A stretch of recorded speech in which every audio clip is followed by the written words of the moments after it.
خوبصورتی دی ہے, اس کو ناجائز استعمال مت کرو. کسی شریف آدمی سے جلد نکاح کی کوشش کر کے اچھی فیملی میں جا کے اپنا گھر بساؤ اور اسی پر اکتفا کرو, گزارا کرو, کیونکہ جب بڑھاپا آئے گا نا تو وہاں آپ کو عزت ملے گی بہت زیادہ. کیونکہ جب عورت خاندان میں جاتی ہے کسی, تو جیسے جیسے عمر زیادہ ہوتی ہے اس کے گریڈ اسی حساب سے بڑھنا. ابے بول لیا کرو یار خدا کے بندو, اس کے گریڈ اسی حساب سے بڑھنا شروع ہو جاتے ہیں.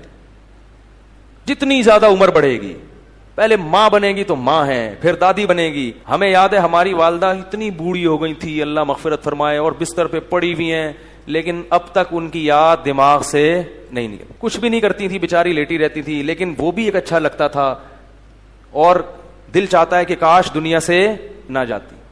وہ بھی اب یاد آتی ہیں. بوڑھی ماں جتنی بوڑھی ہوگی اتنی زیادہ اچھی لگے گی. پھر ہمارے بچوں کی دادی تھیں, وہ بچے الگ پھڈے ہوتے تھے.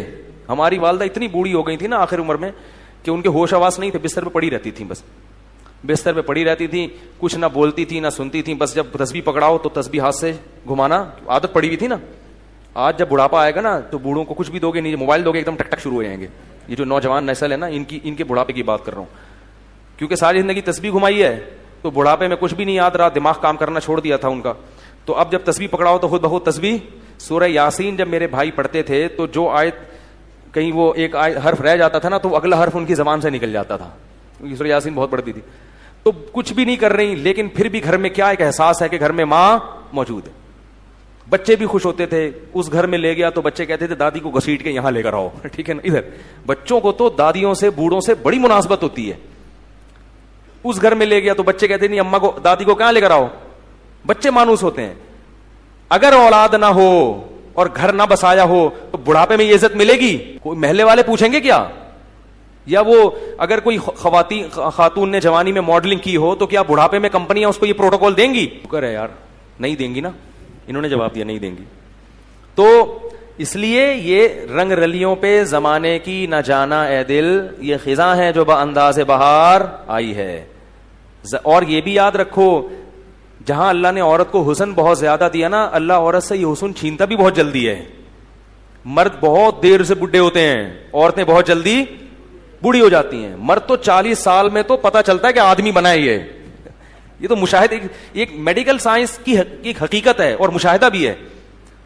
40 سال میں جب آدمی قدم رکھتا ہے نا تو قرآن کہتا ہے حتی اذا بلغ اشدہ, یہاں تک کہ اپنی بھرپور طاقت کو پہنچتا ہے. تو 40 سال میں تو مرد آدمی بنتا ہے اور زور پیدا ہوتا ہے اس کی آواز میں, اس کی چال میں. بہت ٹائم سے جا کے بوڑھا ہوتا ہے. اور لڑکیاں جلدی ان پہ بڑھاپا آتا ہے, ان کا حسن و جمال بہت جلدی ختم ہوتا ہے. یہ قدرت کا ایک اصول ہے, اس کو آپ چینج نہیں کر سکتے.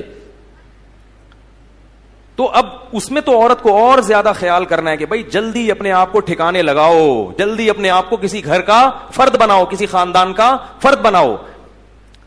نہیں جی ابھی ہم نے جاب کرنی ہے, ایکچولی میں نے ایجوکیشن یہاں تک حاصل کرنی ہے, میں پی ایچ ڈی کروں گی, پھر میں ڈاکٹر بنوں گی, پھر میں یہ کروں گی. یہ خواتین کے فون آتے ہیں نا, میں ان کو سمجھاتا ہوں شادی کرو بھائی. نہیں میں یہ کروں گی, تو ٹھیک ہے کر لو. جب وہ پی ایچ ڈی کر لیا انہوں نے, میں پی ایچ ڈی سے منع نہیں کرتا, یہ شادی کے بعد بھی ہو سکتی ہے.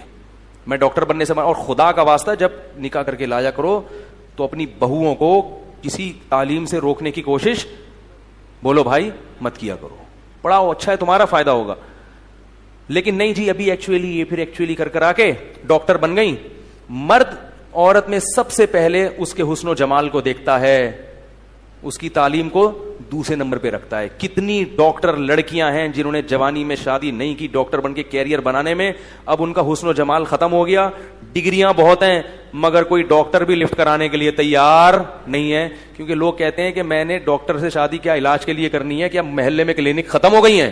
تو یہ سب معاشرے میں ہو رہا ہے. ماں باپ بھی کہتے ہیں نہیں بچی جب تک یہاں تک نہیں پہنچ جائے گی ہم نہیں کریں گے. بھائی نقصان ہو رہا ہے اس کا, جیسے جیسے عمر زیادہ ہو رہی ہے اس کا کیا ہو رہا ہے, نقصان ہو رہا ہے. تو اسی لیے شریعت نے بھی کہا کہ جلدی نکاح. اور دیکھو نبی صلی اللہ علیہ وسلم نے خاتون کا نکاح کرایا, شوہر کو کہا کہ تم ان کو پڑھاؤ گے, قرآن پڑھاؤ گے. اس میں بتا دیا کہ نکاح تعلیم میں رکاوٹ نہیں ہے, یہی پڑھا دیں گے ان کو. تو یہ سب ہمارے معاشرے کی برائیاں ہیں اور ان کی وجہ سے زنا بہت تیزی سے پھیل رہا ہے. اس لیے قرآن نے کہا لا تقربوا الزنا, زنا کے قریب, یہ نہیں کہا کہ زنا مت کرو, قریب بھی. قریب کیسے جاتے ہیں؟ بیہودہ فلمیں دیکھنا, فحش ویب سائٹس دیکھنا, لڑکیوں سے بات چیت. آپ کہہ رہے ہیں میری نیت اچھی ہے, مگر جوان لڑکیوں سے کنوارا آدمی جب بات کرے گا, شادی شدہ بھی کنوارا بھی, جب جوان لڑکیوں سے ہی ہو ہا ہوگا تو خام خامے لازمی غلط خیالات آئیں گے. وہ گناہ آپ سے ہوگا جو آپ نے کبھی اس کا تصور بھی نہیں کیا ہوگا. آپ یہ سوچ بھی نہیں سکتے ہوگے کہ مجھ سے کبھی زنا بھی ہوگا, لیکن بالآخر شیطان آپ سے وہ جرم بھی کروائے گا, اور یہ کہہ کے کروائے گا کہ توبہ کر لینا بعد میں, اور پھر بار بار یہی کہہ کے کرواتا رہے گا. اور پھر بڑھاپے میں بھی یہ زنا, بڑھاپے میں زنا کی طاقت ختم ہو جاتی ہے, زنا کی خواہش اور جذبہ ختم نہیں ہوتا. تبھی تو حدیث میں آتا ہے کہ بڈھا زانی قیامت کے دن سب سے زیادہ غضب ہوگا اس کے اوپر. اس لیے پتہ چلتا ہے کہ بڈھا بھی زنا کر سکتا ہے, جتنی اللہ نے اس میں قوت دی ہے اس حساب سے. تو یہ کبھی بھی ختم نہیں ہوتا. اس لیے اپنے آپ کو ان برائیوں سے دور رکھو, پاکیزہ زندگی. کوئی انٹی کا فون آتا ہے, بات چیت ہوتی ہے, ٹو دا پوائنٹ بات کی اور پتلی گلی سے نکل لیا. میں یہ نہیں کہہ رہا بد اخلاقی کریں کسی سے, ٹو دا پوائنٹ, ہاں جی السلام علیکم وعلیکم جی.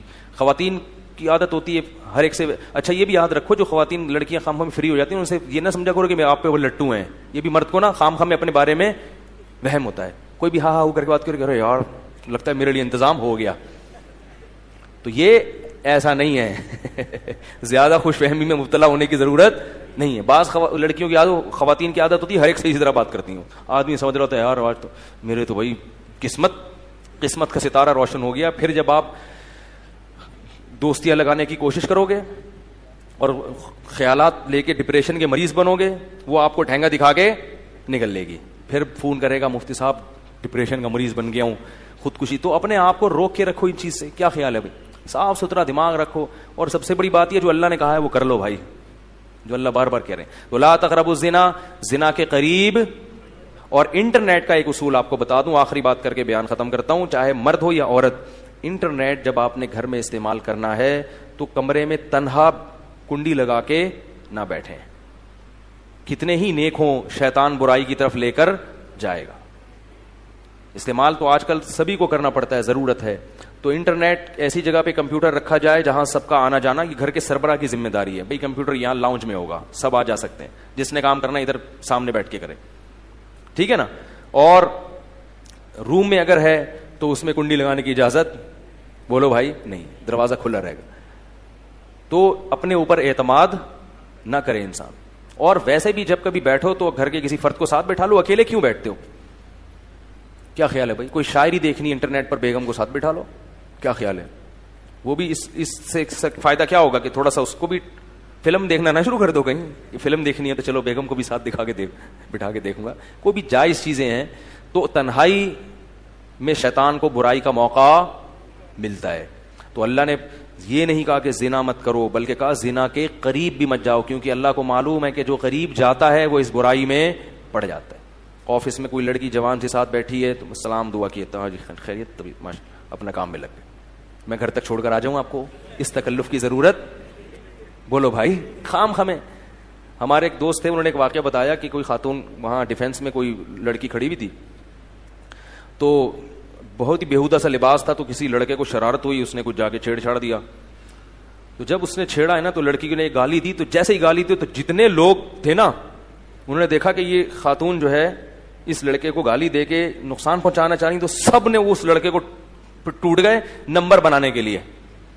ہر آدمی نے ہیرو بننے کے لیے کہ میں آپ کا دفاع کروں گا, اور اتنا مارا بیچارے کو, اس کا سر پھوڑ دیا, وہ پٹیاں بندھی ہوئی اس کے.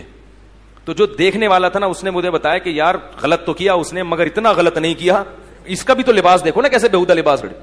میں نے کہا اصل میں وہ جنہوں نے مارا ہے نا وہ انہوں نے اس کو جرم کی سزا دینے کے لیے نہیں مارا, وہ تو خود پتہ نہیں کتنے آنکھ مٹک کے کرتے ہوں گے سارا دن. انہوں نے ہیرو بننے کے لیے کہ میں جب موجود ہوں تو تجھے چھیڑنے کی ضرورت کیا آتی, میں جب ہوں تو تمہیں چھیڑنے کی ضرورت. تو عورت اگر اپنا لباس پراپر پہن لے گی تو ان بدماشیوں کی نوبت. دیکھو اللہ کا واسطہ اس رمضان میں خواتین سے ایک بات کہتا ہوں کہ ایک گناہ تو کم از کم چھوڑ دیں, بے پردگی. پراپر پردہ کیا کریں, پراپر ڈریس پہنا کریں, نامحرم رشتہ داروں سے پردہ کر لیں. خدا کی قسم یہ ایک گناہ بھی اگر خواتین سے چھوٹ گیا اس رمضان میں تو انہوں نے رمضان کو کیش کرا لیا. عورت کے لیے اس زمانے میں نماز قضا کرنے کے بعد سب سے بڑا جرم بے پردگی ہے. سب سے بڑا جرم کیا ہے؟ اس سے بڑے فسادات ہو رہے ہیں, بہت معاشرے میں برائی پھیل رہی ہے. اللہ تعالیٰ اس جرم سے ہماری خواتین کو توبہ کرنے کی توفیق عطا فرمائے. سبحانک اللہم و بحمدک، نشہد ان لا الہ الا انت، نستغفرک.